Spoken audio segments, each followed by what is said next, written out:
இன்று உலக புகையிலை எதிர்ப்பு தினம். இது புகையிலையாம். இது அப்படியே மாடி மேலே போட்டுருந்துச்சு. என்னடா இது ரொம்ப கலர்ஃபுல்லாக இருக்கேன்னு எடுத்து படித்து பார்த்தா டொபாக்கோ யூசர்ஸ் டை யங்கர்னு போட்டிருக்கு பாருங்கள். இதை அப்படியே அந்த ஃபிகரை பார்க்க முடியல, எவ்வளோ பயங்கரமாக இருக்குது. கேன்சர் வந்து அப்படியே தின்னுட்டு இருக்கு, அப்படியே வாய் அப்படியே ஃபுல்லாக அப்படியே வாயில் அடக்குறாங்க. அது தூளாக. இது ஆக்சுவலாக அந்த தென் மாவட்டத்தில் நான் போயிருந்தேன், கோபிச்செட்டிப்பாளையம். அங்கே போயிருக்கும்போது அப்படியே நல்லா சூப்பராக இருந்துச்சு. செடிங்க அப்படியே பெரிய பெரிய பெரிய இலையாக இருந்தது, பச்சை பசேல் அழகாக இருந்துச்சு. எனக்கு என்ன தோட்டம் இது, இலைங்கன்னா அப்படி இருக்கேன்னு சொல்லிட்டு கேட்டால் அவங்க சொன்னாங்க புகையிலைன்னு. புகையிலையா? ஆனால் எனக்கு ஒரு ஆச்சரியம், புகையிலை தோட்டமா? என்னடா இது, புகையிலையெல்லாம் வந்து பேன் பண்ணதாச்சே என்ன அது? அப்படின்னா இல்லை, இங்கெல்லாம் வந்து பயிர் பண்ணிக்கிட்டு இருக்கிறாங்க. நாங்கள் இப்போ 2 இயர்ஸ் 2 வருஷம் முன்னாடி அந்த பேன் பண்ணியிருந்த இதை வந்து புகையிலையை வந்து சேல்ஸ் பண்ணலான்றது மதுரை ஹைகோர்ட்டு தீர்ப்பு கொடுத்தது.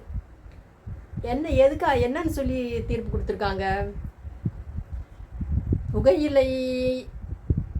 புகையிலையில் இருந்து சில மருந்துங்கள்லாம் தயார் பண்ணுறாங்களாம். புகையிலையில் அந்த சில இதுக்கெல்லாம் புகையிலை யூஸ் ஆகுதான்.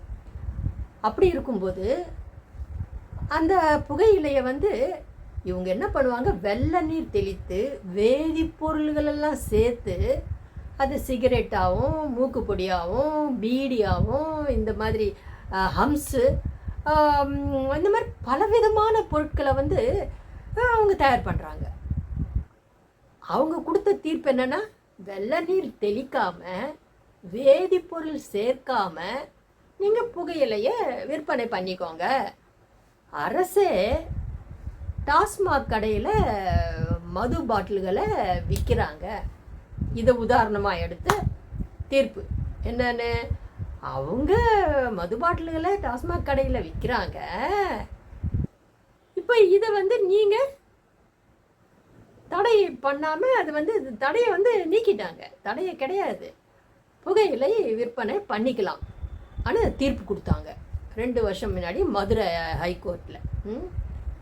இந்த மாதிரி சொல்லி அதனால் என்ன பண்ணுறாங்க எல்லாம் நிறைய, ஏன்னா அதில் லாபம் நல்லா இருக்கும் அவங்களுக்கு. புகையிலையில் வச்சிருந்து விற்றா கூட லாபம். இலை எவ்வளோ பெருசு வந்தால் அந்த அளவுக்கு அவங்களுக்கு வந்து எடுத்து நல்லா காய வச்சு அப்படியே, ஏன்னா புகையிலையில் தயார் பண்ணுற பொருட்கள் புகையிலை தோட்டம் அப்படியே ஒரு 20,000 செலவு பண்ணால் 45,000 ரூபாய் வருதான். அப்போது ஒரு மடங்கு அதிகமாக லாபம் எல்லாம் வருது, செலவை விட ஒரு அதுவும் அது. ஆனால் அவங்க வந்து அதை வந்து கொஞ்சம் கட்டி தொங்க போட்டு அப்படி திருப்பி போட்டு அதுக்குன்னு ப்ராசஸ் எல்லாம் நிறைய இருக்குதான். எவ்வளோ பெரிய இலை இருந்தால் அவ்வளோ லாபமா, ஆனால் வச்சிருந்தும் விற்கலாம். அதை வந்து ஸ்பாயில் ஆகாது. அதில் ஃபஸ்ட்டு குவாலிட்டி செகண்ட் குவாலிட்டின்னு இருக்குது. அந்த செகண்ட் குவாலிட்டியில் தயார் பண்ணுற பொருட்கள் எல்லாம் தான் இந்த மாதிரி எல்லாம் பொருள் தயார் பண்ணிவிட்டு அப்புறமா இன்னும் கூல் லிப்புன்னு அது மாதிரிலாம் என்னென்னமோ வந்துடுச்சு. அதெல்லாம் மனுஷனை வந்து அடிமைப்படுத்தக்கூடிய இதுவாக இருக்குது. அதை அவன் பழகிட்டான்னா அவன் அடிமை தான். அதிலிருந்து மீள்றது ரொம்ப கஷ்டன்ற லெவலில் ரொம்ப இது. இப்போ அதை வந்து அந்த அந்த இதில் வந்து ஆயிரக்கணக்கான வேதிப்பொருட்களை சேர்த்து எக்கச்சக்கமான வெரைட்டியாக இந்த மாதிரி தயார் பண்ணுறாங்க, வேறு ஹம்ஸ் தயார் பண்ணுறாங்க. அதெல்லாம் வாயில் இங்கே வச்சு அப்புவாங்க. என்கிட்ட நர்சரியில் ஒரு பையன் ஒரு 10-11 வயசு 12 வயசு பையனாக இருப்பான்.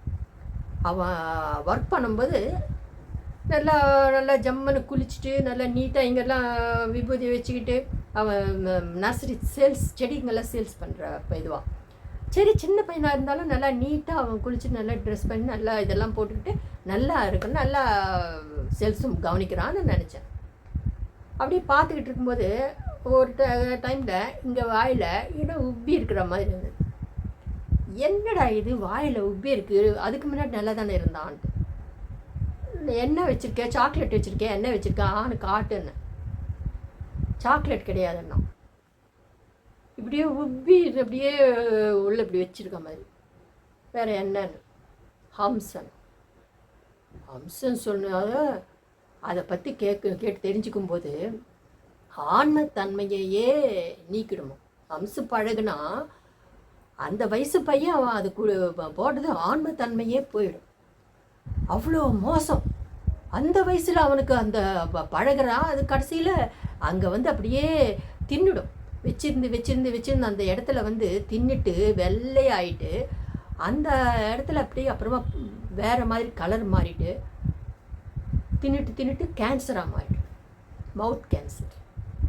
அந்த பையன் அதே அவன் பழக்கம் அப்போவே விட்டு இருந்தால் அவன் வரத்துக்கு சான்ஸ் இல்லை. அவன் இப்போ என்ன ஆனானே தெரியல.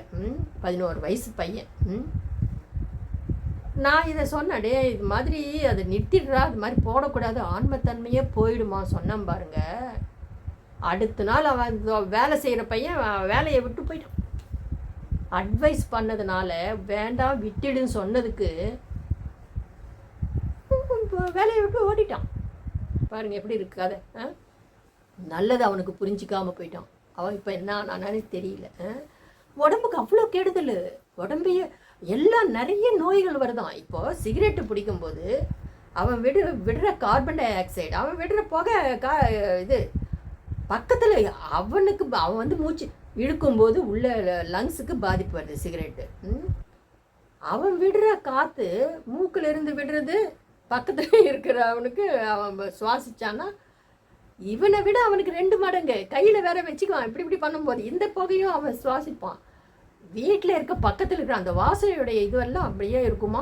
பசங்கள்லேருந்து எல்லாருக்கும் மூச்சு சம்பந்தமான ப்ராப்ளம் வரும். உடல் ரீதியாக அவன் ரொம்ப எல்லா நோய்க்கு வருதுன்றாங்க. உச்சி முதல் பாதம் வரை எல்லா இடத்துலையும் பாதத்துலேயும் அவனுக்கு நோய் வர்றதுக்கு அது வாய்ப்பு அதிகமாகிடுதுன்றாங்க. அப்போ அப்படிப்பட்ட சிகரெட்டு பிடிக்கணுமா? சிகரெட்டு நிறுத்தினா டக்குன்னு நிறுத்துறதுக்கு அவனால் முடியல சொன்னால் ஸ்டெப் பை ஸ்டெப்பு நிறுத்த சொல்கிறான். நிறுத்துறதுக்கும் வழி இருக்குது. கூகுளில் போட்டிங்கன்னா டாக்டர்ஸ்லேருந்து பல பேர் இதையெல்லாம் எப்படி நிறுத்தணும், சிகரெட்டை எப்படி நிறுத்தணும், மற்றபடியாக இந்த மாதிரி பழக்கம் இருக்கிறவங்கெல்லாம் டொபாக்கோ யூஸ் பண்ணுற இதை பொருள்களை யூஸ் பண்ணுறவங்களாம் எப்படிலாம் நிறுத்தணுன்ட்டு வீட்டில் இருக்கிற பொருளை வச்சு தயார் பண்ணி அது வாயில் இதை வாயில் அவன் அப்புறம் இல்லை, அது மாதிரி அந்த வீட்டில் இருக்கிற பொருளை வச்சு வாயில் வச்சுக்கிட்டா அந்த நினைப்பே வராவான். மெதுவாக அதுக்கு பழக்கமாயிட்டு மெதுவாக அவன் மாறிடுவான். அவன் வேலையிலேயே கான்சன்ட்ரேட் பண்ணுவான். வேலையில் மும்முரமாக இருக்கும்போது இது எல்லாம் அவனுக்கு சுத்தமாக ஞாபகம் வராது. அப்படியே விடுபட்டுடலாம். விடுபட்டால் அந்த உள்ள மூச்சு வாங்கிறதுல இருந்து ஸ்டெப் பை ஸ்டெப் அவனுக்கு ஃபுல்லாக மாற்றம் வருதுன்றாங்க. உடம்புல இருக்கிற என்னென்ன அவனுக்கு வியாதியாக தோணுதோ, மூச்சு ப்ராப்ளம் எல்லோரும் நிறைய பேருக்கு லங்ஸு பாதிக்கப்படுது இல்லை சிகரெட்டு பிடிச்சது, அந்த இதெல்லாம் அந்த பாதிப்பெல்லாம் அப்படியே குறையுதுன்றாங்க.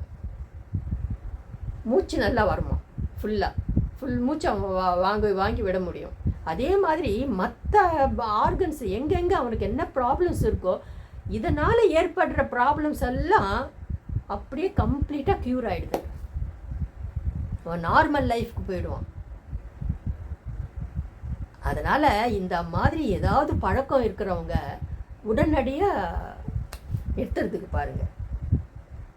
கூலிப்பு கீழிப்பு எதேதோ வந்துருச்சு, அதை போட்டுக்கிட்டு அவங்ககிட்ட இன்டர்வியூ எடுக்கிறாங்க. என்னப்பா இது மாதிரி பழக்கம் பண்ணிக்கிட்டேதான்ட்டு.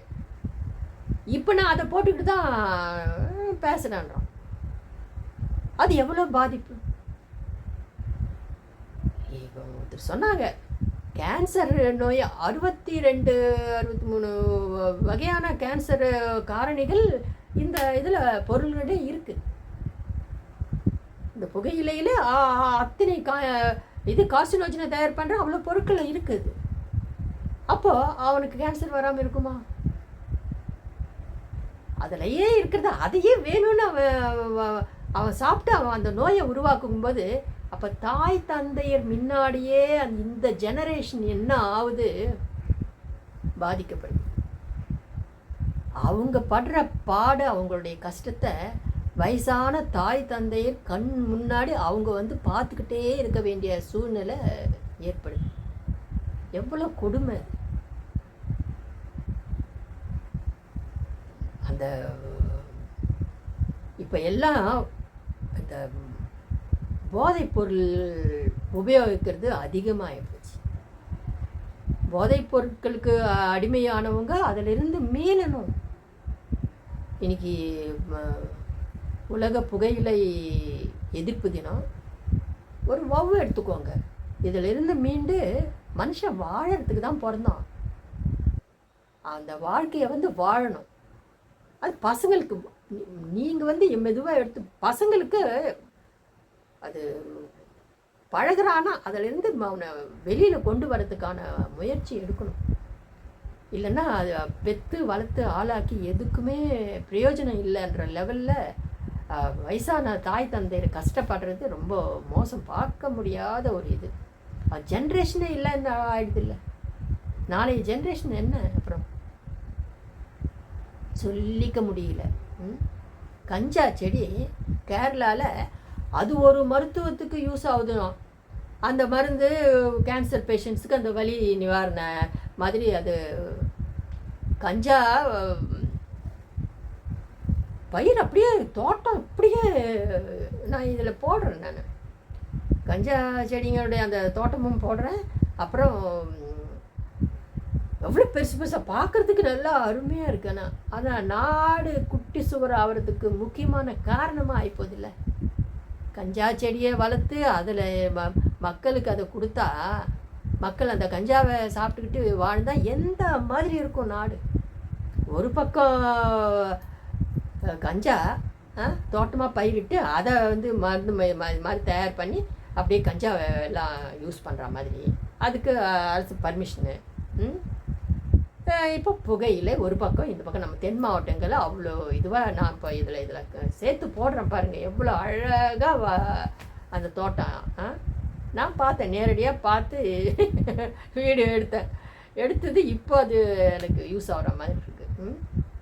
அந்த அளவுக்கு மோசமாக நடக்குது. அதை நம்ம எடுத்து சொன்னால் அரசு அவங்க லாபத்தை தான் பார்க்குறாங்க. எல்லாம் பிஸ்னஸ் ஆகிப்போச்சு.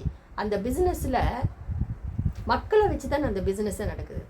மக்கள் அதை சாப்பிட்றதுனால, அதை யூஸ் பண்ணுறதுனால அந்த பிஸ்னஸை அவங்க பல கோடிகளுக்கு, லட்சக்கணக்கான கோடிகளுக்கு அதிபதிகள் ஆகிடுறாங்க. மக்கள் என்ன ஆகுறாங்க? நோயாளிகள் ஆகிறாங்க. மக்கள் இதெல்லாம் அடிமையாயிட்டு அடிமை வாழ்க்கையாக வாழ்ந்து இதிலிருந்து விடுபட முடியாமல் நோயாளி ஆகிட்டு அவங்க தாய் தந்தையர் முன்னாடியே யங் ஜென்ரேஷனு படாத பாடுபடுறது, அந்த வலியினால் துடிக்கிறது, நோயிலிருந்து விடுபட முடியாமல் அப்படியே கூனி குறுகி அப்படியே அழிஞ்சு போகிறத அவங்க பெத்த தாய் தந்தையரை பார்த்து அவங்க வேதனையில் துவண்டு போகிறாங்க. அப்போ அதிலிருந்து விடுபட வேண்டியது இன்றைய ஜென்ரேஷனு கண்டிப்பாக விடுபடணும். இன்னிலிருந்து இந்த வீடியோ பார்த்ததுக்கப்புறமா அவங்கவுங்க மாறுங்க. அவங்கவுங்க மாறி நாட்டுக்கு, நம்ம நாட்டில் வாழணும். நீங்கள் நல்லா வாழணும். அதை விட்டுட்டு இந்த மாதிரியெல்லாம் அடிமை வாழ்க்கை மாதிரி எல்லாத்துக்கும் ஒவ்வொன்றுத்துக்கும் அடிமை ஆகிட்டேன்னா அதிலிருந்து மீண்டு வர முடியாது. அதில் கூகுளில் நீங்கள் போட்டு பார்த்தீங்கன்னா தெரியும். இதிலிருந்து இது நிறுத்தணும்னா எத்தனையோ வழி இருக்குது. நீங்கள் மனசு வச்சிங்கன்னா அதிலிருந்து மீறலாம். உடம்புல இருக்கிற நோயெல்லாம் ரொம்ப சீக்கிரமாக போயிடும். டக்குன்னு ஒவ்வொரு என்னென்ன வியாதியாக உங்கள் உடம்புல இருக்குது அதெல்லாம் அதிலிருந்து நீங்கள் மீண்டு வந்துடலாம். இது புகையிலை தோட்டம் ரொம்ப செழிப்பாக வளர்ந்துருக்கு. இந்த புகையிலையிலேருந்து 1000க்கும் மேலே அதில் வேதிப்பொருட்களை கலந்து பலவிதமான பொருட்கள் தயார் பண்ணுறாங்க. அது போதையை உண்டாக்கி மனிதனை அடிமைப்படுத்தி விடுகிறது. அதில் 60க்கும் மேலே கேன்சரை உருவாக்கும் வேதிப்பொருட்கள், கார்சினோஜன் இருக்குன்னு சொல்கிறாங்க. புகையிலை தோட்டம் இது ரொம்ப செழிப்பாக வளர்ந்துருக்கு. சூப்பராக இருக்குது பார்க்கறதுக்கு. எல்லாம் எவ்வளோ பெருசாக இருந்தால் அவ்வளோ லாபமாக அவங்களுக்கு. போட்ட பணத்தை விட டபுள் மடங்கு லாபம் அவங்களுக்கு. இது கஞ்சா செடி. இது பாருங்க எவ்வளோ நீட்டாக, எவ்வளோ இதுவாக க்ரோத்து. கஞ்சா செடி இப்போ பர்மிஷன் வாங்கி பயிர் பண்ணியிருக்காங்க. இது கேரளாவில்.